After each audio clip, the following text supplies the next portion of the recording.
जय गुरु जी।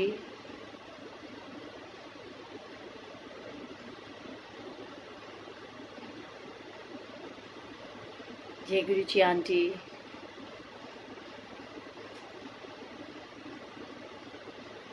जय गुरु जी। सभी को जय गुरु जी। मैं ठीक हूँ, आप सब कैसे हो?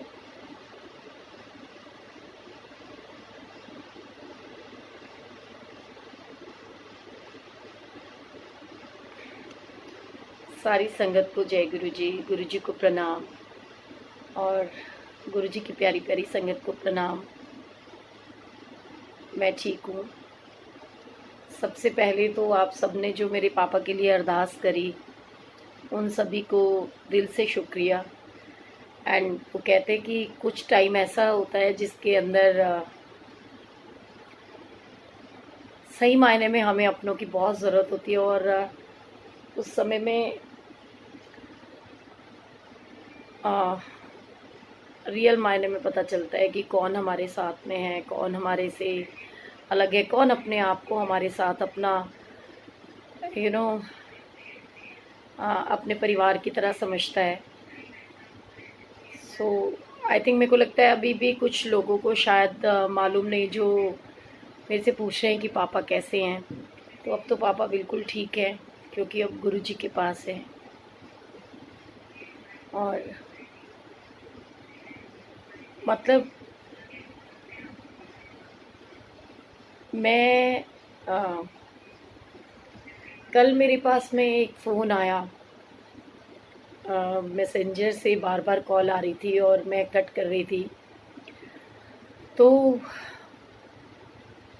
कहते कभी कभी ज़िंदगी के अंदर गुरुजी ऐसे ऐसे पल लेकर आते हैं कि हमें ये महसूस होता है उस समय कि कई बार हर बंदा एक जैसा नहीं होता। हम जनरली कोशिश ये होती है कि आ, हर बंदा अपने आप को सेव करके चलता ना, कि कोई ऐसा फ़ोन कॉल ना हो, क्योंकि यहाँ फेक कॉल्स भी बहुत होती हैं, पता नहीं होता।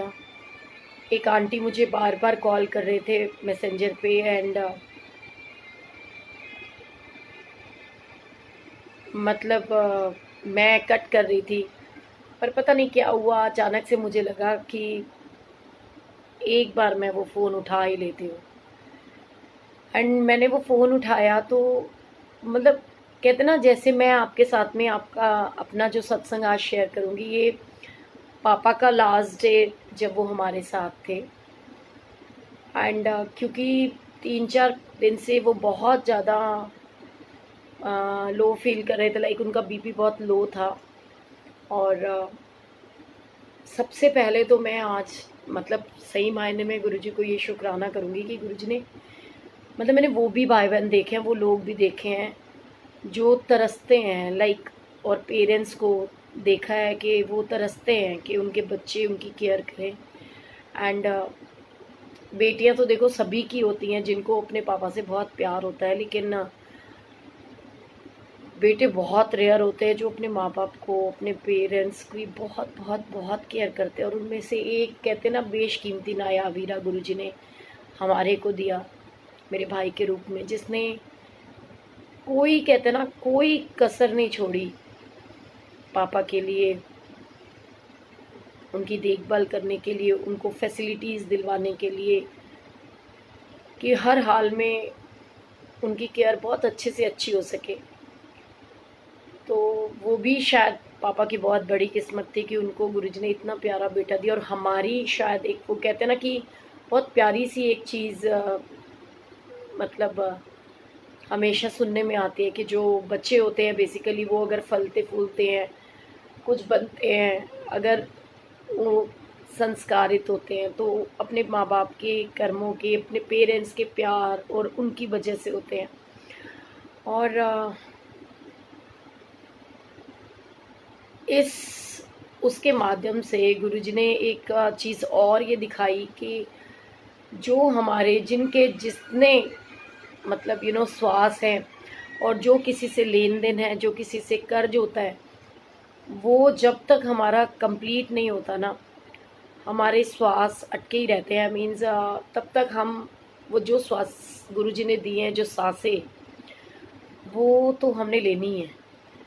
एंड जब वो आंटी का फ़ोन आया, तो क्योंकि ये टाइम ही ऐसा चल रहा है कि मैं भी कोई इतना उसमें नहीं हूँ कि बहुत एनर्जेटिक वे में हो बंदा, और किसी की कोई जैसे अदरवाइज़ तो क्या होता था कि कोई कॉल आती थी, कोई मैसेज भी आता था, तो इमीडिएट ये लगता था कि चलो सत्संग करते हैं, शायद पता नहीं इनके माध्यम से गुरुजी और कितने लोगों को क्या सुनाना चाहते हैं, क्या बताना चाहते हैं। तो वो आंटी ने रोते हुए मुझे, मतलब वो उसने हिम्मत नहीं हारी, कम से कम भी उसने मुझे 6-7 फ़ोन कर डाले।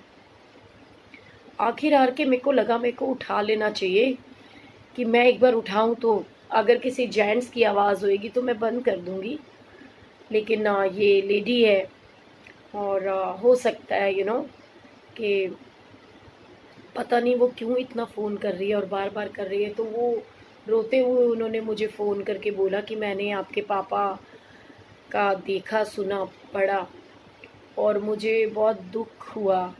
और उससे भी बड़ी बात यह है कि वो रो रही थी इसलिए क्योंकि उसने मुझे बताया कि उसके पापा सेम कंडीशन में और सेम डेट की वजह से, लाइक मेरे पापा को 22 दिसंबर को ब्रेन हैमरेज हुआ था, एंड उन आंटी के पापा को भी ब्रेन हैमरेज हुआ 22 दिसंबर को ही। एंड वो जो आंटी है, उन्होंने जब मुझे ये चीज़ें रोते हुए बताई कि लाइक मैंने तब अपने आप को ये महसूस करा कि गुरुजी ने हमें कितना कितना कितना ब्लेस किया है। और वो बताने लगी कि हम भी 2 सिस्टर्स और एक ब्रदर है, एंड मैं दिल्ली में रहती हूँ, और मेरे पापा जो हैं वो बाहर रहते हैं। और मतलब मेरा ब्रदर उनकी बिल्कुल केयर नहीं करता, मम्मा भी बहुत बीमार है, मतलब बुजुर्ग ही हैं। एंड आंटी मैं क्या करूँ, मुझे समझ में नहीं आता। और आपको मैंने देखा तो मेरे को भी ये लगा कि मुझे भी पापा को मंत्र जाप कराना है, लेकिन मेरे पापा भी नहीं बोल पाते। मतलब लेकिन जब वो मंत्र जाप बोलते हैं तो वो क्लियरली बोल लेते हैं, अदरवाइज़ उनकी आवाज़ समझ में नहीं आती। तो मैं क्या करूँ, बहुत तड़प रही थी क्योंकि बेटियां तो तड़पती है ना माता पिता का दुख देख करके। तो मुझे कुछ समझ में नहीं आ रहा। और मैं आपको आज सच्चाई बताऊं, आज का सत्संग जो है वो सीरियसली बहुत स्पेशल सत्संग है, क्योंकि इससे एक्चुअली में हमें ये समझ में आता है, ये पता चलता है कि प्यार एक्चुअली में सिर्फ वो नहीं है कि हम अपने अपनों को अपनी आंखों के सामने देखें। माँ बाप, बच्चे, हम लोग एक दूसरे से इतने कनेक्टेड होते हैं कि हम लोग उनके लिए बहुत खिंच महसूस करते हैं ना, बहुत प्यार फील करते हैं। और ये सोचते हैं कि हमारे अपने जो हैं, इतने लालची हो जाते हैं हम कि सिर्फ इसलिए कि मेरे पापा का हाथ मेरे सिर पे बना रहना चाहिए, मेरे पापा कहीं ना जाएं, मेरी मम्मा को कुछ नहीं होना चाहिए, मेरे हस्बैंड को कुछ नहीं होना चाहिए, मेरे बच्चों को कुछ नहीं होना चाहिए। ये चीज़ें हम सोचते हैं। हम ये भूल जाते हैं कि अगर हम सेम उसी कंडीशन में होते, लाइक जैसे मेरे पापा आज 10 महीने से बेड पे थे, उनको नाक में नली लगी हुई थी, जिन लोगों ने उनका वीडियो या पिक देखी हो, बहुत हेल्दी, मीन्स मेरे से डबल हेल्दी थे वो, आपने अगर पिक देखी हो। और बड़ी बड़ी मूछें, बहुत स्मार्ट, हैंडसम। लेकिन एक टाइम आया कि बीमार होते चले गए, और 10 महीने से उन्होंने ना खाया था ना पिया था, मुंह से हम उन्हें कुछ दे नहीं सकते थे, और एक साइड पैरालिसिस होने की वजह से वो बोल भी नहीं सकते थे, उठ बैठ नहीं सकते थे, कुछ नहीं कर सकते थे। और पर आज ये महसूस होता है कि उन्होंने कितना कष्ट झेला, कितना दुख झेला, लेकिन अपने बच्चों को सिर्फ इसलिए कि मेरे बच्चे कहीं टूट ना जाएं या मेरी बीवी कहीं टूट ना जाए या उनको ये महसूस ना हो, उन्होंने हमें अपना कभी दर्द जो है ना महसूस होने ही नहीं दिया।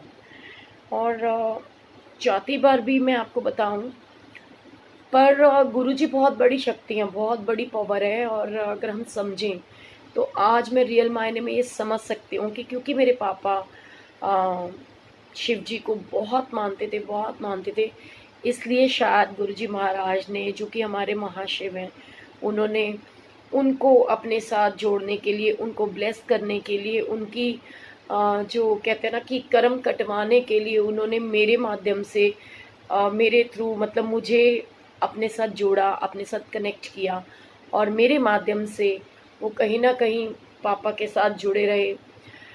एंड जिस दिन पापा मेरे गए, उस दिन पता नहीं, क्योंकि वो 3-4 दिन से इतना ज़्यादा उनका बीपी डाउन हो गया था। और जैसे कि मैंने बताया कि मेरे ब्रदर ने बिल्कुल हिम्मत नहीं हारी, और कहते कि कोई भी कमी नहीं छोड़ी। उसने घर को ही आईसीयू बना दिया, क्योंकि हम सब, आप लोग, हम देख रहे थे कि इस समय तो जो नॉर्मल लोग भी हॉस्पिटल में जा रहे थे तो वो कोरोना पॉजिटिव उनको बता दिया जाता था, और फिर लास्ट में उनकी डेड बॉडी तक नहीं दी जाती थी। तो जब पापा बीमार हुए तो ब्रदर, क्योंकि छोटा है और वो बार बार एक ही चीज़ बोलता था, क्या करना है मेरे को बताओ, क्या करना है, एडमिट करा दें, क्या करें क्या नहीं करें। और शायद अब लगता है कई बार, अगर मैं एक बेटी की तरह सोचती हूँ ना, तो मुझे लगता है कई बार कि मैं कितनी स्वार्थी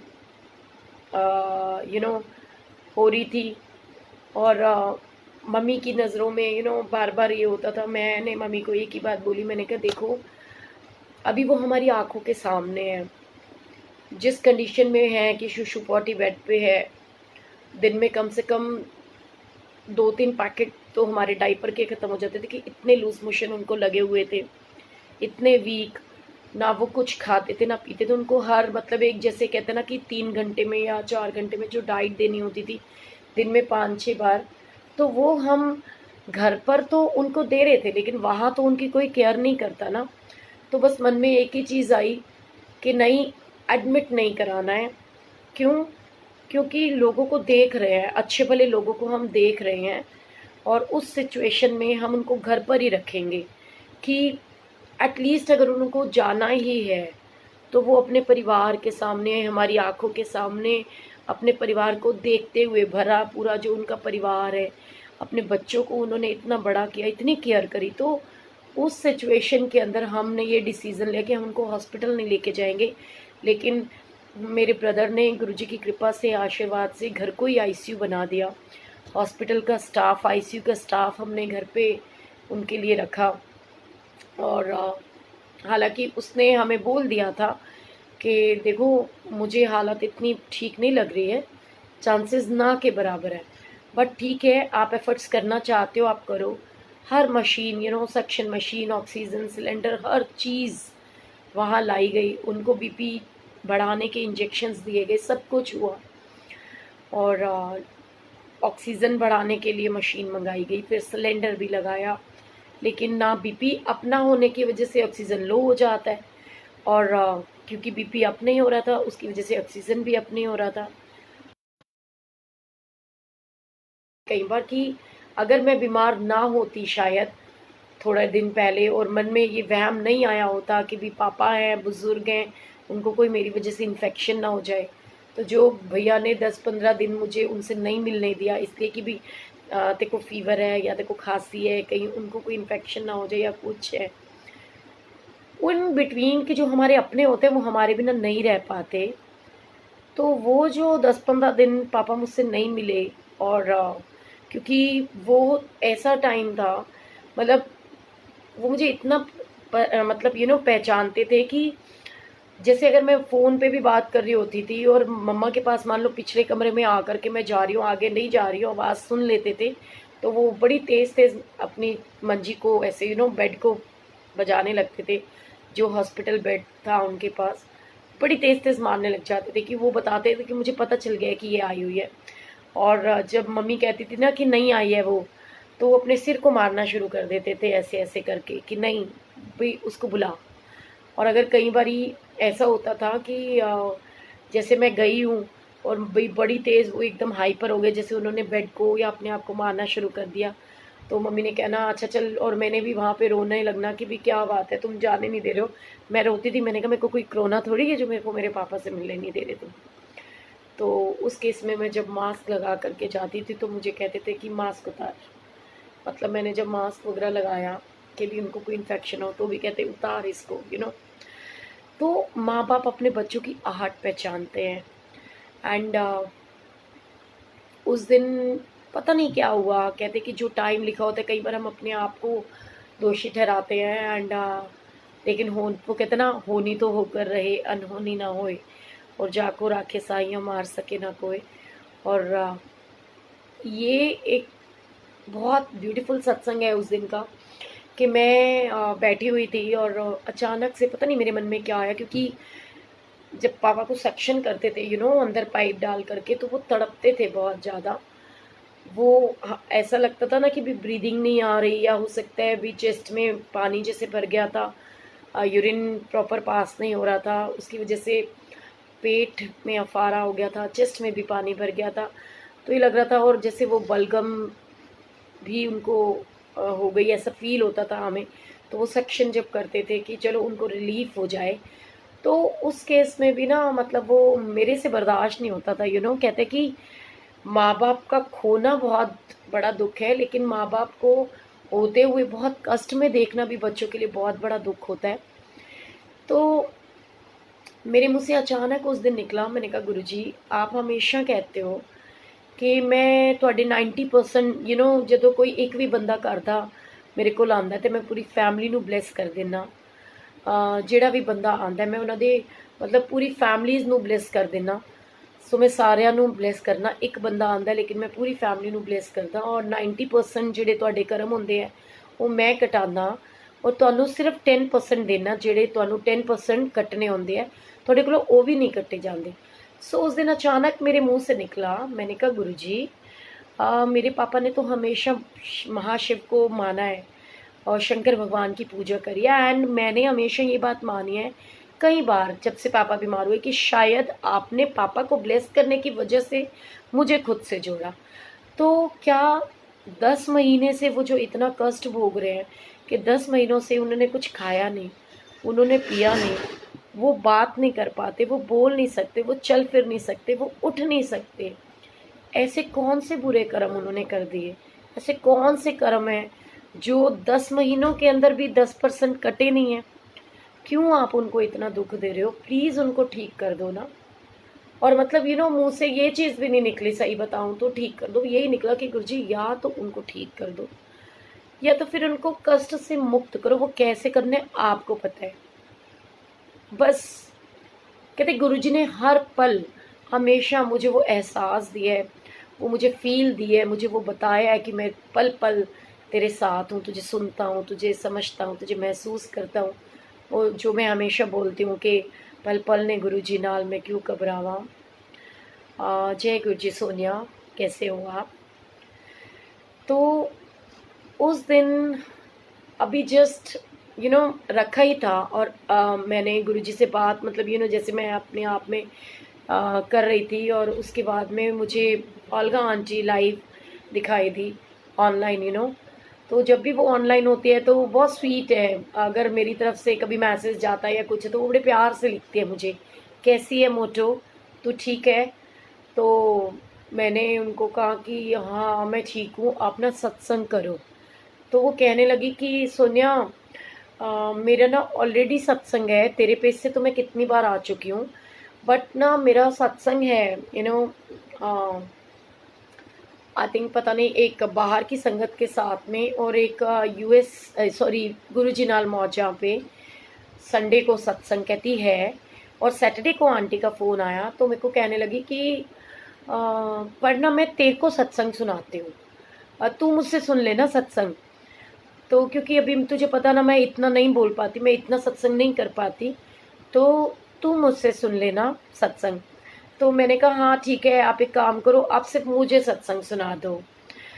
तो मैंने उनको बोला, मैंने कहा अच्छा ठीक है, आप मेरे को सत्संग सुनाओ। तो देखो एनी हाउ, गुरु जी को सब पता होता है, गुरु जी ना प्रिपेयर करते हैं, माइंड मेकअप करते हैं, और उन्होंने ओल्गा आंटी से सत्संग सुनाया। एंड कैन यू इमेजिन कि ओल्गा आंटी ने उस दिन मुझे सत्संग सुनाया अपने फादर की डेथ का। कहते कुछ चीज़ें गुरुजी को पता होती हैं, कुछ चीज़ें गुरुजी प्लान करते हैं, वो मेरे और आपके मतलब बिल्कुल सोच से बिल्कुल परे होती हैं। एंड ओल्गा आंटी ने मुझे बोला कि चल मैं तेरे को ना आज छोटे छोटे 2 सत्संग सुनाती हूँ। एंड बिल्कुल सोनिया, मैं समझ सकती हूँ जब हमारे पेरेंट्स चले जाते हैं तो कितना दुख महसूस होता है। एंड आप बिलीव करोगे, ओल्गा आंटी ने उस दिन मुझे सत्संग सुनाया कि मैं जब अपने पेरेंट्स को गुरुजी के पास लेकर गई तो गुरुजी ने क्या बोला। एंड कैसा गुरुजी, क्योंकि आंटी जो हैं वो गुरुजी से बहुत कनेक्टेड थी, लेकिन उनके पापा कहते हैं ना, सबकी अपनी अपनी फीलिंग होती है, वो किन से कनेक्ट होते हैं, किन को गुरबानी सुनते हैं या मंदिर जाते हैं या गुरुद्वारे जाते हैं। तो उन्होंने मुझे ना उस दिन अपने पापा की डेथ का सत्संग सुनाया कि मेरे पापा बीमार थे और हम मम्मी को जाने नहीं देते थे। दोनों भाई, हम जो भाई बहन थे, हम लोगों ने आपस में ना ड्यूटी वो कर रखी थी। एंड गुरुजी को मैंने 4 बार, जैसे गुरुजी के पास हम जाते हैं तो मैंने गुरुजी को बोला कि गुरुजी मेरे पापा। तो गुरुजी हर बार बात को चेंज कर देते थे। तो बहुत उन्होंने मुझे वो सत्संग सुनाया। और उस समय में ना मेरे फ़ोन में क्योंकि प्रॉब्लम थी, और मैं रोज़ मम्मा को हालांकि कहती थी, जब भी मम्मा मुझे बोलते तो मैं उनको कहती कि गुरुजी से ना, भगवान से ना ये प्रेयर ना किया कर कि लंबी उम्र दो, लंबी उम्र दो। मैंने कहा कुछ चीज़ें ऐसी होती हैं कि रब के ऊपर छोड़नी चाहिए। और वो मुझे बोलती थी मेरी मम्मी की, तू कैसी बेटी है, मतलब मैं क्या इनका इतना, कई बारी गुस्सा हो जाती थी, परेशान होती थी, कहती थी तू ऐसे बोलती है, मैं क्या करूं इनको, हैं क्या मैं, मतलब मैं उनके लिए ऐसी दुआएं करूं, मतलब तेरे को बिल्कुल डर नहीं लगता, तेरे को बिल्कुल शर्म नहीं आती कि तू उनकी बेटी होकर के ऐसी बातें बोलती है। तो मैं उनको कहती थी कि मैं उनसे बहुत प्यार करती हूँ, आप भी प्यार करते हो ना, लेकिन एक वाइफ के प्यार में, वो कहते हैं ना हस्बैंड वाइफ जो भी होते हैं किसी भी एज में चले जाए, पति पति होता है, बीवी बीवी होती है। और लेकिन फिर भी जो, अगर हमारा प्यार बहुत दिल से होता है तो हम अपने अपनों को जो है ना कष्ट में देख नहीं पाते।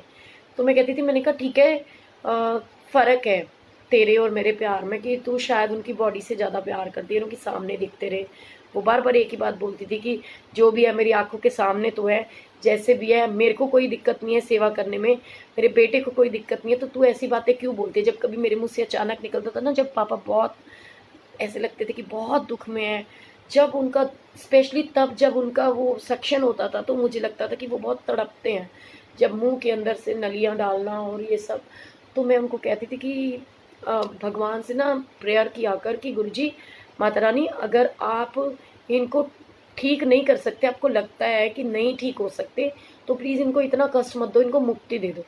तो वो मुझसे लड़ पड़ती थी। एंड यू नो व्हाट, जैसे मैंने बताया कि मेरा फ़ोन अचानक से, जैसे बहुत टाइम से प्रॉब्लम है, जो लोग मेरे से फ़ोन पे कनेक्टेड उनको पता हो, मैं इतना भी टाइम नहीं मिल रहा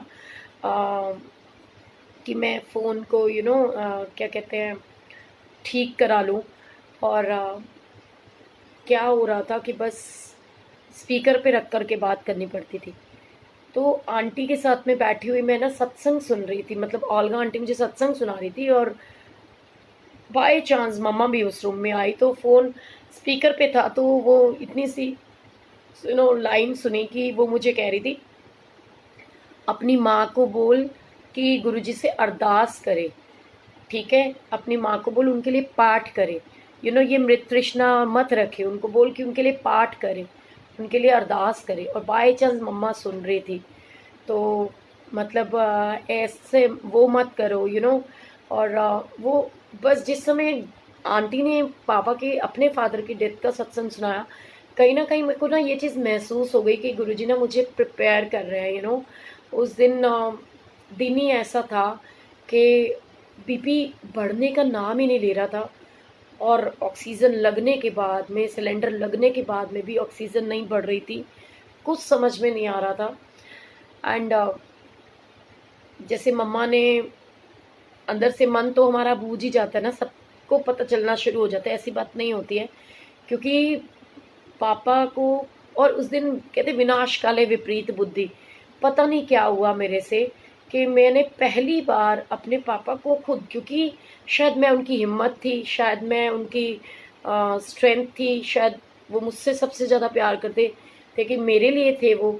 उस दिन मेरे मुंह से अचानक मैंने उनके कान में बोला, मैंने कहा पापा, आपको एक बात बोलूं, क्योंकि जब भी कोई बात होती थी ना, जैसे वहाँ हॉस्पिटल में थे तो वहाँ पे भी मुझे डॉक्टर ने बोला कि आपके पापा की विल पावर बहुत स्ट्रांग है। एंड जिस सिचुएशन में जो उनको 16 जगह से ब्लीड हुआ, इतना हैवी ब्लीड हुआ, ऐसे कंडीशन में जो ब्रेन हेमरेज होता है तो immediate on the spot death हो जाती है। लेकिन इनकी विल पावर इतनी स्ट्रांग है कि ये सरवाइव कर रहे हैं। एंड जब तक इनकी विल पावर स्ट्रांग है तब तक इनको कुछ नहीं होगा। एंड हो सकता है ये रिकवर कर ले, कितना टाइम में करे वो हमें नहीं पता। एंड ऐसे ही मेरी एक मामी जी हैं जो कि डॉक्टर को मतलब बार बार पंडित से भी कंसर्न करती थी पापा के लिए। और जैसे ब्रदर को भी उन्होंने बोला, और एक बार होता ना कि एक टाइम आता है कि हम लोग भी उनके उसमें आ जाते हैं, तो उनसे बात करी तो वो बोलते थे कि आपके पापा के पास में ना इच्छा मृत्यु का वरदान है। जैसे ऐसे वाले ही हैं वो भी, कि जब वो अपनी मर्जी से जाना चाहेंगे तो वो जाएंगे, अदरवाइज ऐसे वो नहीं जाएंगे। एंड पता नहीं, शायद इसलिए कह लो, अब ये मैं कैसे कह सकती हूँ, क्योंकि उस दिन सत्संग कुछ ऐसा हुआ मेरे साथ कि आंटी ने जब मुझे ये सत्संग सुनाया तो मुझे लगा शायद ये गुरुजी ने मुझे ये चीज़ मतलब बोली है। और मेरे पापा को बोला, मैंने कहा कि पापा ओम नमः शिवाय बोलो और शिव जी सदा सहाय बोलो, है ना। मैं जैसे उनको मंत्र जाप कराती थी, पापा राम राम बोलो, तो वो नहीं बोल पा रहे थे। तो मैंने उनके कान में बोला, बहुत दुख हो रहा मुझे इस बात के लिए कि मैंने कहा पापा आपको बहुत पेन हो रहा है ना, आप एक बार ना भोले बाबा को प्लीज़, मुंह से नहीं बोल पा रहे हो ना, आप मन में बोल दो कि हे भोलेनाथ, अगर मैंने आपको सच्ची में प्यार करा है ना, आपकी सेवा करी है, आपको बहुत प्यार करा है, तो प्लीज़ या तो मुझे ठीक कर दो और नहीं तो फिर मुझे इस दर्द से मुक्त कर दो। और शायद जैसे ही मैंने ये बात बोली, और पापा को मैं जैसे हमेशा कहती थी कि पापा जब भी, तो मेरे पापा ना आगे हाथ बढ़ा करके मुझे हग करते थे। उस समय पहली बार मेरे मुंह से ऐसी बातें सुन के उन्होंने मुझे इतना टाइट हग किया 2 बार। और मैंने मम्मा को बोला, मैंने कहा कि ये हग ना बिल्कुल डिफरेंट है। यू नो एक लाड में हम किसी को करते हैं, सहलाते हैं, और एक जब हम किसी को खोने का डर होता है ना, उस समय हम उसको हक करते हैं ना, बहुत टाइट वाला हक करते हैं कि अंदर से अपने अपनों का बिछड़ने का दुख बहुत बड़ा होता है। तो मैंने कहा पापा प्लीज़ आप एक बार भोले बाबा को कह दो, एक बार कह दो, आप जब आप कहोगे तो वो आपकी सुनेंगे। एंड यू नो व्हाट, वो टाइम शायद ऐसा था, और बड़े प्यार से उन्होंने मेरे ब्रदर के सिर पे हाथ रखा, सबको आशीर्वाद दिया। और कहते ना कि मन में मेरे, क्योंकि वो फील ऐसी आ चुकी थी गुरुजी के सत्संग के बाद, एक अंदर से ना एक स्ट्रांगनेस ऐसी आ चुकी थी, और वो फील आ चुकी थी कि शायद अब क्योंकि गुरुजी ने ये चीज़ें बोली हैं तो आज तो इनको शायद जाना ही है। एंड हमने, मेरे मम्मा को बोला और मम्मा से पैसे निकलवाए और पापा के हाथ में दिए, और उनसे सभी को एक ब्लेसिंग्स के रूप में अपने बच्चों के लिए, आप, मेरी सिस्टर, मेरा ब्रदर, मैं, मम्मा, मतलब सब लोगों को उन्होंने, उनके हाथों से मैंने पैसे दिलवाए, और उनकी ब्लेसिंग्स के रूप में मंदिर के लिए उनसे निकलवाए। और उसके बाद में बस मम्मी ने जैसे वीडियो कॉल पे सिस्टर से बात कराई, मामा जी को बुलाया, फ़ोन पे दिखाया, जिनसे उनको अटैचमेंट थी सबसे हमने वीडियो कॉल पे उनको कांटेक्ट करा। एंड उसके बाद में उन्होंने इमीडिएट मेरी भाभी को भेजा, और उन्होंने बोला कि वो जब आ गई तो उन्होंने देखना शुरू किया, क्योंकि वो थोड़ा सा बड़े हैं और वो इन चीज़ों को समझते हैं। एंड शायद कहते गुरुजी सब कुछ प्लान करते हैं, अगर वो नहीं आती तो बेशक गुरुजी ने मुझे ये चीज़ें बता दी थी इनडायरेक्ट वे में कि वो आज चले जाएंगे, लेकिन फिर भी हम उतना सब कुछ नहीं समझते थे ना, उतना हम कर पाते। और इमीडिएट भाभी ने बोला कि, क्योंकि मैं पापा को बस मंत्र जाप करवा रही थी कि ओम नमः शिवाय शिव जी सदा सहाय, ओम नमः शिवाय गुरु जी सदा सहाय। और इतने में मेरी भाभी ने बोला कि जाओ फटाफट से कनक ले आओ और ये सब कुछ करो। दीपक जला दो। और मुझे कुछ नहीं सूझा, बस मैंने गुरुजी का सचखंड का प्रसाद उनके मुंह में डाला। और जो गुरुजी का जल प्रसाद है उसमें गंगा जल मिक्स कर रखा था मम्मा ने, क्योंकि उनका अपना भाव है, मेरा अपना भाव है। और उसमें तुलसी का पत्ता डाला और मैंने उनको मंत्र जाप करते हुए उनके मुंह में डाला 2-3 बार। और भाभी ने इमीडिएट फिर उनको देख करके ब्रदर को बोला, और वो भी मानना नहीं चाह रहा था क्योंकि हमारे पास उस समय हॉस्पिटल स्टाफ नहीं था कि हमें पता चलता कि सीरियसली ऐसा है क्या, और कौन मान सकते इन बातों को, समझ में भी नहीं आ रहा था। तो भाभी ने बोला ब्रदर को कि पापा को गोडा दे, उनका सिर अपने सर गोडे पे रख। और वो भी परेशान हो रहा था कि नहीं नहीं पापा को कुछ नहीं हुआ और उनको कुछ नहीं होगा। तो उन्होंने कहा तो क्या हुआ, बच्चे क्या लाड नहीं करते पेरेंट्स को, उन्होंने भी तो तुम्हें अपनी गोदी में लिटाया ही है ना हमेशा, तो इनको गोदी में लिटा लो।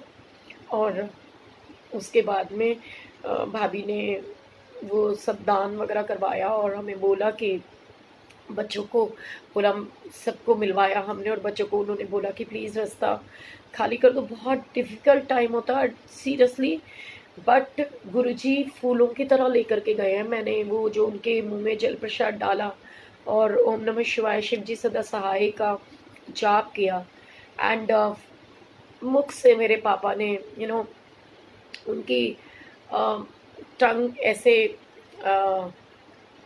लग रहा था, वो कुछ बोल रहे थे, हमें समझ में नहीं आ रहा था। और बस यही लग रहा था कि जैसे वो राम राम बोल रहे, जैसे वो मैं बुलवाती थी उनसे। और उस समय में उन्होंने किया और भाभी ने बोला कि सोनिया दीनदयाल बिरत संभारी का पाठ करो, और हम लोगों ने किया। और फूलों की तरह कब पापा को गुरुजी ले गए, मतलब जैसे कि तड़पते हैं लोग, ऐसा कुछ नहीं होने दिया। एंड उसके बाद में भी गुरुजी ने इतना ब्लेस करा कि वो आए भैया और उन्होंने बोला कि नहीं है, ब्रदर के कहने पे उन्होंने बहुत पंपिंग भी किया सब कुछ, लेकिन बहुत हंसते खेलते और चेहरे पे इतना नूर। और आपको पता है कि उसके बाद भी यू नो और उससे भी बड़ी बात मैं आपको उस दिन की बताती हूँ कि मैंने पापा के गले में ना अपना जो ये गुरुजी का लॉकेट होता है वो अपना गले में पापा के वो डाल रखा था। तो जब पापा को लास्ट स्नान कराना था तो उस समय में मैंने पापा का वो लॉकेट निकाल करके अपने गले में डाला कि और तब से लेके आज तक मेरे ख्याल से आज 17 डेज़ हो गए हैं ऑलमोस्ट, मतलब वैसे 15 क्योंकि नवरात्रे आ रहे थे तो हमें वो पहले करना पड़ा, क्योंकि पंडित लोग तो कहते हैं ब्रह्म भोज वो नवरात्रों में तो नहीं कर सकते, तो उसकी वजह से हमें 2 दिन पहले करना पड़ा। एंड आपको पता है कि तब से लेके आज तक या तो ये कह सकते हैं कि शायद मेरे को जो स्ट्रेस था, टेंशन थी, वो थी पापा को लेकर के इस वजह से कि गुरुजी ने ये दिखाया कि मैं खुद लेने आया हूँ, मैं अपने साथ लेके जा रहा हूँ और तू चिंता ना कर, वो मेरे पास में बिल्कुल महफूज रहेंगे। और या इसलिए या फिर ये कह लो कि मेरे पापा जाने से पहले जो इतनी टाइट हग की उन्होंने, उसके बाद से आज तक संगत जी 17 डेज़ हो गए मैंने बीपी की एक मेडिसिन नहीं खाई है, लेकिन मेरा बीपी 120/180 से अप नहीं गया, जो कि 250 और 150 अबव जाता था नीचे का, और ऊपर का 250 तक चला जाता था, कोई मुझे प्रॉब्लम नहीं हुई। एंड उसके बाद में मैं आपको बताऊं, जब हम पापा के यहाँ से फूल लेकर के गए, मतलब वहाँ पर हरिद्वार, तो सब कुछ गुरुजी की प्लानिंग्स होती है, उन्होंने कब कहाँ कैसे कैसे ब्लेस करना होता है। तो मुझे एक अननोन अंकल जिनको मतलब मेरा उनके साथ में ऐसा कोई कनेक्शन नहीं, कुछ नहीं, एंड उन्होंने मुझे गुरुजी का ये ब्लैक चोले वाला स्वरूप दिया वहाँ पर, जब मैं पापा का फूलों को लेकर के गई। और मैं आपको क्या बताऊँ कि गुरुजी की इतनी ब्लेसिंग्स थी वहाँ पर कि जिस जैसे बेडशीट थी वहाँ वाइट कलर की, तो मैं आपको फ़ोटो भेजूँगी, आप यूट्यूब पे सॉरी इस पे फेसबुक पे, उसके ऊपर इतना प्यारा रेड कलर का ओम। जब हमने उनको अगले दिन अस्थियाँ, क्योंकि हम जब पहुँचे तो संडे था, तो हमें किसी ने बताया कि संडे को अस्थियाँ जल प्रवाह नहीं होती हैं, हमें नहीं मालूम था। बट क्योंकि जैसे पंडित जी ने बताया था कि 9वें पे दीपक जलेगा, जो दीवा बत्ती जिसको बोलते हैं, एंड वो सुबह एक बार शाम को और एक बार सुबह सुबह 4 बजे के करीब हमें दीपक जगाना होएगा। एंड उसके बाद में जो फिर अस्थियाँ जल प्रवाह कर रही थी, तो वहाँ पर भी इतना सुंदर, कहाँ से कैसे क्या हुआ आई डोंट नो, बट मतलब मैं बिल्कुल हैरान थी कि यहाँ पे कोई ऐसा दिख भी नहीं रहा था कि थ्रेड वगैरह या क्या, लेकिन वो कैसे किसी धागे से ही शायद रेड कलर का ओम बन गया। एंड उसके बाद में जब कहते हैं कि हम अस्थियाँ जल प्रवाह करके और सारा जो अंतिम क्रिया हमने करनी थी, तो जहाँ पर पंडित जी ने, वहाँ जो आचार्य जी होते हैं, उन्होंने जो रखा था सामान रखने के लिए कि यहाँ पर बैठ करके वो पिंडदान करवाएंगे।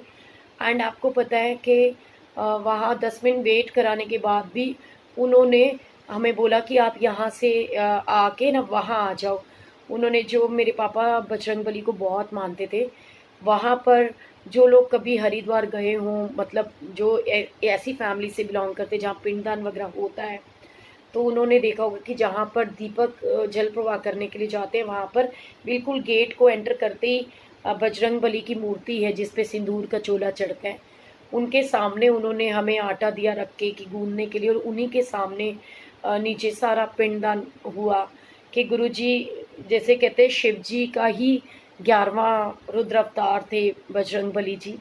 तो गुरुजी ने वहाँ फिर एक बार जब अस्थियाँ जल प्रवाह करने के बाद और सारा क्रियाक्रम हमने करना था वहाँ पर, तो गुरुजी ने फिर एक बार दिखाया कि मैं पल पल पे, पग पग पे साथ हूँ और तुम चिंता मत करो। और गुरुजी ने बिल्कुल, वो फ़ोटो भी मैं आपको दिखाऊंगी, हालांकि नहीं खींचनी चाहिए बट मैंने वो खींची सिर्फ एक यादगार और एक उसमें दिखाने के लिए कि देखो गुरुजी कितना कैसे ब्लेस करते हैं। और ये बिल्कुल नहीं सोचना कि अगर ऐसी सिचुएशन आई है तो इट मीन्स गुरुजी हमारे साथ नहीं है, या उन्होंने हमें प्यार करना छोड़ दिया है, या वो हमसे प्यार नहीं करते।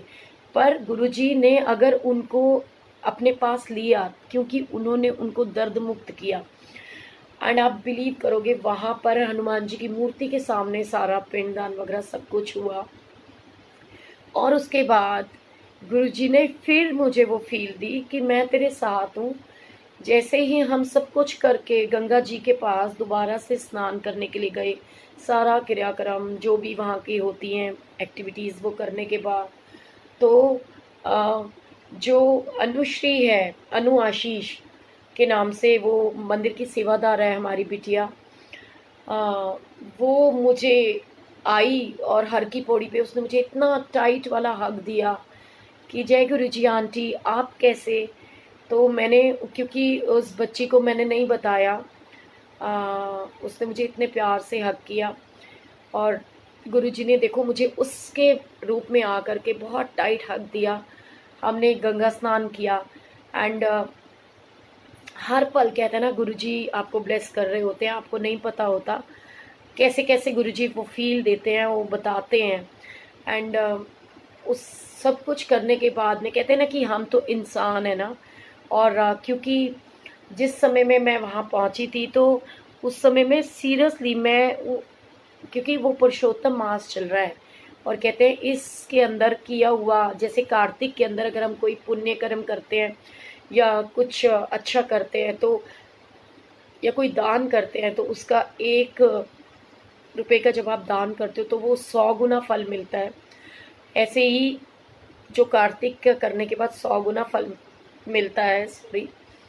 तो पुरुषोत्तम मास में वो स्नान करने से और वो सब दान पुण्य करने से उसका 1000 गुना फल मिलता है, ऐसा बोला गया है। अधिक मास जो ये चल रहा है, एंड आपको पता है कि उस समय में इंसान है ना, जितना मर्जी पा ले लेकिन पाने की इच्छा फिर भी रहती है। और क्योंकि ये गरुड़ पुराण सुना और उसके अंदर ये सुना कि हालांकि मैं इन चीज़ों में बिलीव नहीं करती, लेकिन फिर भी जब उसमें गरुड़ पुराण में आया कि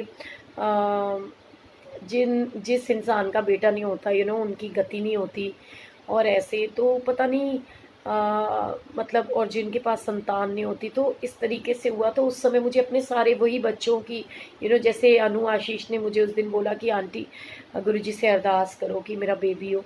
तो I was just thinking about her कि गुरुजी उस दिन भी कि गुरुजी प्लीज़, अगर सीरियसली ये कहते हैं ना कि ये यहाँ पर जो हम करते हैं उसका 1000 गुना फल मिलता है, तो मैंने सब बच्चों के लिए वहाँ पर, क्योंकि मैं अलग तरीके से सोचती हूँ। मैं ये सोचती हूँ कि कोई भी दिन अच्छा बुरा नहीं होता, हर दिन रब के होते हैं। लाइक कि वो कहते कि श्राद्ध है या क्या है, हर दिन एक समान होता है। तो उस समय भी बस मैंने जब गंगा मैया को एक ही बात बोली कि आपकी अमानत आपके हवाले करके जा रहे हैं, सो आपने ही रक्षा करनी है, आपने ही उनको देखना है, जैसे भी उनको बस जहाँ भी वो रहें खुश रहें। एंड मैं आपको बताऊं कि जब सारी चीज़ें करने के बाद में मैंने वहाँ पर क्या देखा, एक आंटी जो हैं वो गुरुजी श्री कृष्ण भगवान का बाल गोपाल, लड्डू गोपाल लेकर के आई हुई थी, और उनके हाथ में वो थे जब वो स्नान कर रही थी। तो उस समय में ना बस मेरे मन में क्या आ रहा था कि लड्डू गोपाल का ही मेन ये कृष्ण भगवान का ही होता है पुरुषोत्तम मास, और मैं उनको देख रही थी बार बार कि वो कैसे उनके हाथों में और वो स्नान करा रही, और मेरा भी बहुत मन कर रहा था, हाय काश मैं भी अपने लड्डू गोपाल को लेके आई होती, उनको स्नान करा रही होती। और देखते ही देखते सोचते ही सोचते अभी मैं सोच ही रही थी, जब मैंने इन बच्चों के लिए प्रेयर कर रही थी कि गुरुजी इन सबको भी जैसे मेरी सिस्टर का भी कोई बेटा नहीं है, तो मेरे मन में आया कि गुरुजी प्लीज़ उसको भी एक बेटा दे दो ना। और ऐसे ये जितने भी बच्चे थे तो उनके लिए मेरे मन में आया। तो आप बिलीव करोगे, अभी मैं सोच ही रही थी तो जो वो आंटी थी ना जो स्नान कर रही थी, उन्होंने वो कृष्ण भगवान का इतना बड़ा इतना सुंदर बाल गोपाल वो मेरे हाथों में ला करके पकड़ा दिए कि 1 मिनट पकड़ना प्लीज़। तो जब वो मेरे हाथों में आए, इतने सुंदर और बड़ा प्यारा सा लंगोट पहना हुआ था उन्होंने, बाकी वस्त्र उन्होंने उनके उतार रखे थे, और कानों में बड़ी प्यारी प्यारी बालियाँ, बिल्कुल मुझे ना ऐसे ही आभास आया जैसे मैंने अपने लड्डू गोपाल को गोल्ड की बालियाँ डाली हुई है ना, ऐसे ही उन्होंने बड़ी सुंदर सुंदर सी उनको बालियाँ डाली हुई थी। और जैसे कि उन्होंने वो फील दी कि मेरे जो लड्डू गोपाल है वो वहाँ पर उसके रूप में मेरे पास आ गए। एंड मैंने उनको, आंटी ने मेरे हाथ में दिया, तो वो कहते हैं हम तो लालची होते हैं। और फिर मैंने ये नहीं देखा कि अब वो आंटी कब आके मांगने लगेगी और वो क्या करेगी। मैंने वो लड्डू गोपाल अपने हाथों में ले करके उनको 108 बार स्नान कराया, और इसी विश के साथ मन में वो जाप करते हुए कि प्लीज़ इन सब को जिनके पास में कोई बेबी नहीं है गुरुजी इनको बेबी दे दो। और मेरे मन में उस समय में वो भाव आया कि मैं यहाँ से लड्डू गोपाल लेकर के जाऊँ और अपने सिस्टर को दूँ, और वो उसकी सेवा करे, तो गुरुजी मेहर करें उसको भी प्यारा सा एक लड्डू गोपाल दे दे। सो ज़िंदगी के अंदर ना जैसे ये कमला आंटी है, मैं बड़ी इन दिनों में मुझे सीरियसली वो फील दिया गुरुजी ने कि ऐसा नहीं है कि दुख आता है तो इसका मतलब हमें हार जाना है या हमें ये सोचना है कि गुरुजी की ब्लेसिंग्स नहीं है। आपने ये सत्संग के माध्यम से सुना ही होगा कि गुरुजी ने पल पल मुझको ब्लेस करा, पल पल मुझे वो फील दी। एंड मैं आपको क्या बताऊं कि सबसे ज़्यादा दुख मुझे तब हुआ कि जो लोग मतलब अपने काम के लिए तो फ़ोन कर सकते हैं कि मेरा ये काम कर दो या आंटी ऐसा कर दो और ऐसा हो जाए। और स्पेशली मतलब मैं क्लियरली बोलूँगी, झूठ नहीं है इसके अंदर, सबसे पहला कॉल मेरे को गुलाटी भैया का आया, और मारवा अंकल का आया, सेठी अंकल का आया, मेरे पूरे गुरु परिवार के सब लोगों का फ़ोन आया। लेकिन जिन 3 रिश्तों के ऊपर मुझे सबसे ज़्यादा घमंड था, means Manchanda uncle, Veenu uncle और राजीव मल्होत्रा, ये कह लो कि उन तीनों में से किसी एक बंदे से एक फ़ोन नहीं हुआ जिसने मुझे बिल्कुल अंदर ही अंदर ना एकदम तोड़ दिया था। और गुरुजी ने मुझे ये फील दिया कि तुझे इनसे क्या लेना देना है, ये तो कभी तेरे अपने थे ही नहीं, इनके लिए परेशान होना। क्योंकि मुझे ये लगा कि मुझे वो टाइम याद आ रहा था कि गुरुजी मैं तो सबके खुशियों में भी शामिल हुई, सबके दुख में भी हुई। मीन्स कि वो दिन भी आया कि जब एक आंटी के फादर एक्सपायर हुए, मैं नाम नहीं लूँगी, और वो भैया दूज वाले दिन हुए। मेरे पेरेंट्स मना करते रहे कि ऐसे वाले दिन नहीं जाते बेटे, क्या ज़रूरत है जाने की क्रिया में। बट मुझे लगा, मैंने कहा नहीं यार, वो मेरी माँ है, मेरी भाभी है, मेरे को जाना चाहिए। मैं उस समय, मेरे पास तो जबकि कोई कन्वेंस भी नहीं थी, और फेस्टिवल्स के दिन में आपको पता है कितना रश होता है। फिर भी मुझे एक चीज़ याद आई उस समय, एक पल के लिए मुझे वो दुख हो रहा था ना कि गुरुजी, उसके पापा की क्रिया थी, मैं वहाँ पहुंची और मेरे पापा की डेथ हुई, और वो मेरी सबसे क्लोज है, she is very close to me. लेकिन नॉट मेरा सिंगल कॉल उनसे नहीं हुई, ना मनचंदा अंकल से, ना वीनू भैया से, ना राजीव मल्होत्रा से, ना आरती भाभी से। तो मेरे को बहुत दुख लग रहा था। लेकिन वो उस पल के बाद गुरुजी ने मुझे हरिद्वार से, मतलब यहाँ से पहले स्टेप से लेकर के आखिरी उनके अंतिम यात्रा जो हमने उनको, उनकी अस्थियों को जल प्रवाह किया, गुरुजी ने इतना अच्छी फील दी। उन्होंने दिखाया कि ये रिश्ते नहीं है तेरे, ये झूठे फरेबी रिश्ते, इनको साइड कर, अपना कनेक्शन डायरेक्ट मेरे साथ बनाओ, और संगत के रूप में संगत से प्यार करो। ये रिश्ते बनाने की ज़रूरत ही नहीं है, कोई ज़रूरत नहीं है किसी से रिश्ते बनाने की। और आप देखो कि संगत कितनी प्यारी है। मतलब ये कमला बेरी आंटी, पता नहीं किन से इन्होंने मेरा नंबर लिया, कल मुझे फ़ोन आया पूरी संगत के, बॉस्टन संगत से, कनाडा से, ऑस्ट्रेलिया से, न्यू जर्सी से, मतलब इंडिया के तो जो मेरे भाई बहन थे, मतलब आप लोग संगत परिवार के, सब ने मुझे बार बार कॉल किया ही।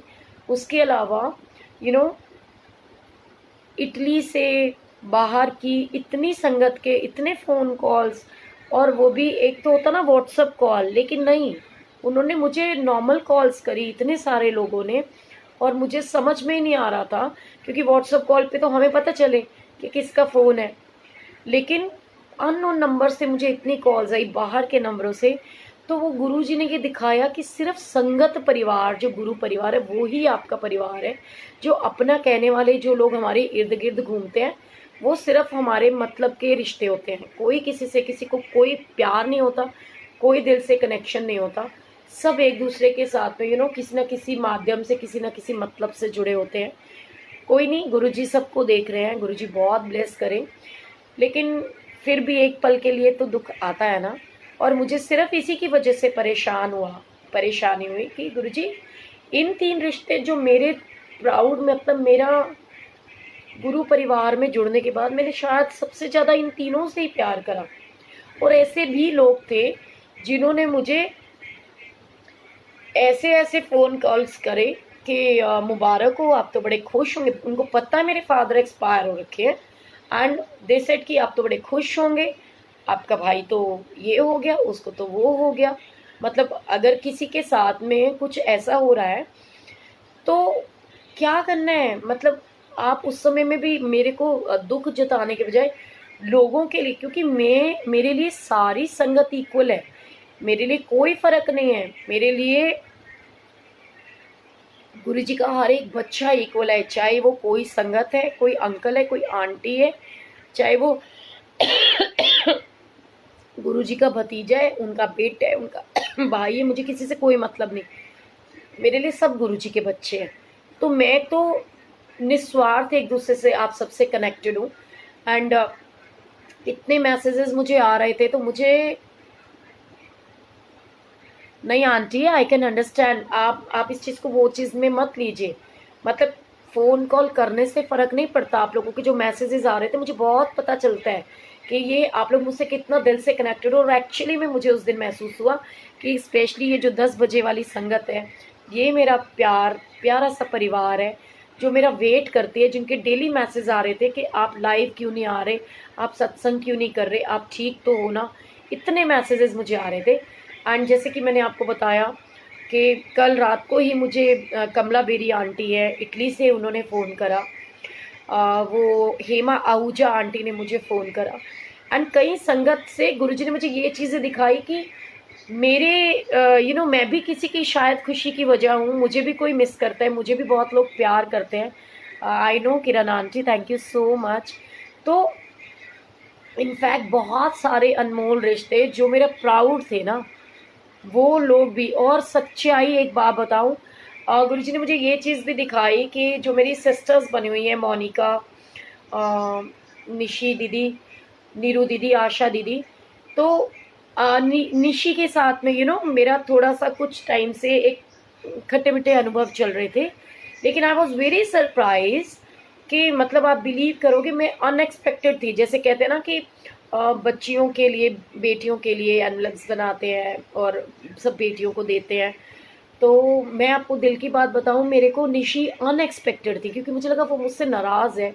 पिछले कुछ टाइम से हमारे बीच में ऐसे कुछ ना कुछ मिसअंडरस्टैंडिंग्स क्रिएट हो रही हैं, की जा रही हैं।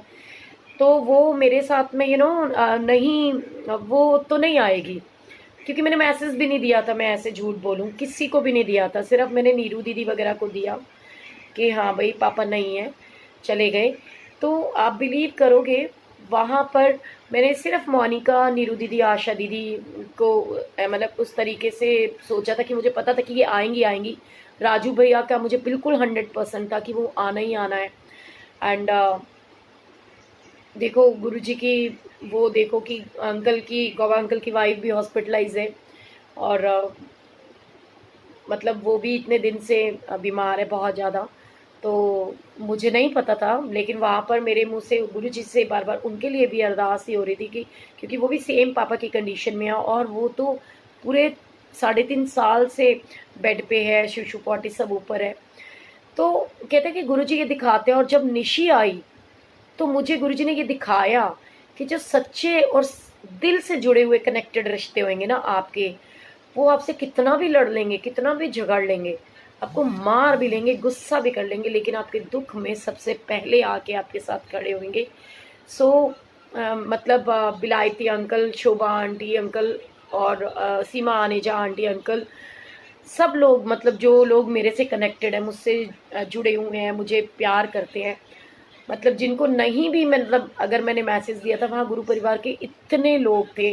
बट ठीक है, मेरे सबसे प्यारे अनमोल रिश्ते, एक तो मजबूरी की वजह से, क्योंकि खुद उनकी वाइफ ही हॉस्पिटलाइज है, तो वो नहीं आ पाएगा अब अंकल, और बाकी ये 3 महारथी। तो थैंक यू, शुक्राना इनका भी, बस गुरु जी इनको इतना ब्लेस करें, इनको भी कहते ताती वाऊ ना लगी पार ब्रह्म शरणाई, कोई दुख की परछाई इनको छू भी ना पाए। एंड सबसे ज़्यादा मुझे लगा कि गुलाटी भैया जो खुद इतनी प्रॉब्लम में है, उसके बावजूद भी उन्होंने मतलब 1 मिनट के लिए भी वो चीज़ नहीं मेरे को महसूस होने दी। सबसे पहला फ़ोन उनका मेरे पास आया। तो गुरुजी बहुत बहुत सबको ब्लेस करते, और आप सब लोगों के मैसेजेस रेगुलर मुझे मिल रहे थे। एंड बिल्कुल मेरे को thank you so much, and I also really love you all. मेरे को बिल्कुल पता है रजनी आंटी कि आप सब लोग मुझे बहुत प्यार करते हो, किरण आंटी, सरिता आंटी, मतलब मैं सीरियसली, और बस मेरे मन में था, क्योंकि अब कल से सब लोग क्योंकि और अच्छा, सबसे बड़ी बात चीज़ बताऊँ मैं आपको, जब मेरे पापा को पहले एक ये हुआ था ब्रेन हेमरेज, मैं पागल हो गई थी रो रो के लेकिन आप बिलीव करोगे, जब गुरुजी महाराज ने ये सत्संग आंटी से शेयर करवा दिया, और आंटी के थ्रू उन्होंने बोला कि रोना नहीं है, गुरुजी कह रहे ने रोना नहीं है, एंड बस अरदास करनी है पापा के लिए। एंड आप बिलीव करोगे, गुरुजी ने इतना स्ट्रॉन्ग कर रखा था, and I was also very surprise, इन सब लोग भी थे, और मैं बल्कि सोच रही थी, मैं कहा गुरुजी आपने पता नहीं मेरे अंदर क्या कर दिया है कि मेरा एक आंसू नहीं आ रहा। बस उन्होंने मुझे यही बोला था कि ओल्गा आंटी ने फिर एक सत्संग सुनाया मुझे। देखो गुरुजी कैसे कैसे, आंटी ने मुझे 3 सत्संग सुनाए, पहले अपने फादर का, फिर अपनी मदर का, और उसके बाद में एक आंटी का जिनके घर सत्संग था, और उनके घर के अंदर थैंक यू सो मच संध्या दीदी, उनके घर में गुरुजी का सत्संग था, और वो आंटी की बेटी 19 साल की थी जिसकी डेथ हुई, और 10 साल हो गए थे उसको गुजरे हुए। एंड आंटी ने मुझे सत्संग सुनाया, देखो ये भी गुरुजी की महिमा होगी कि उन्होंने मुझे सत्संग सुनाया कि उनके घर सत्संग था सोनिया, और वो आंटी रेगुलर रोई जा रही थी, और मुझे इतना अंदर से डीप स्ट्रेस हो रहा था, और मुझे ऐसी नेगेटिविटी आ रही थी कि मुझे तो ना नहीं यहाँ बैठना ही नहीं है, मुझे तो जाना है, गुरुजी जल्दी से सत्संग खत्म हो, मैं फटाफट यहाँ से जाऊँ। पर पता नहीं क्या हुआ कि गुरुजी ने मुझे वो स्ट्रेंथ दी कि मैं वहाँ बैठ पाई, और वो आंटी को मैंने देखा कि वो रोए जा रही है, तो फिर मैंने उनको बोला कि क्या प्रॉब्लम क्या है, आप गुरुजी को सत्संग कर रहे हो, गुरुजी को बुला करके रोए जा रहे हो। तो उन्होंने बताया कि 19 ईयर्स की उनकी बेटी थी जिसको कैंसर हो गया था, जिसकी डेथ हो गई। और उसकी वजह से ना उनके जो बेटियां बहुएं थी, उनकी बहू का बेबी भी नहीं हो रहा था, उसके 2 बार मिसकैरेज हो चुके थे। क्यों? क्योंकि उन्होंने वो सत्संग सुनाया कि गुरुजी ने मुझे सारा कुछ दिखाया उस समय, कि उन्होंने मुझे बोला और मैंने उन आंटी से बात करी, तो उसने अनगिनत फोटोज अपनी बेटी की लगा रखी थी घर के अंदर, मतलब जो उनकी बेटी नहीं रही, और उन्हीं को ले लेके वो रो रही थी। तो मैंने उनको बस एक ही बात बोली, गुरुजी ने जो मुझे बोला कि ये सारी फोटोज हटा दे यहाँ से, सिर्फ एक फोटो रख अपनी बेटी की, और रोना नहीं है, जितना रोएगी ना इसकी आत्मा ही रहेगी।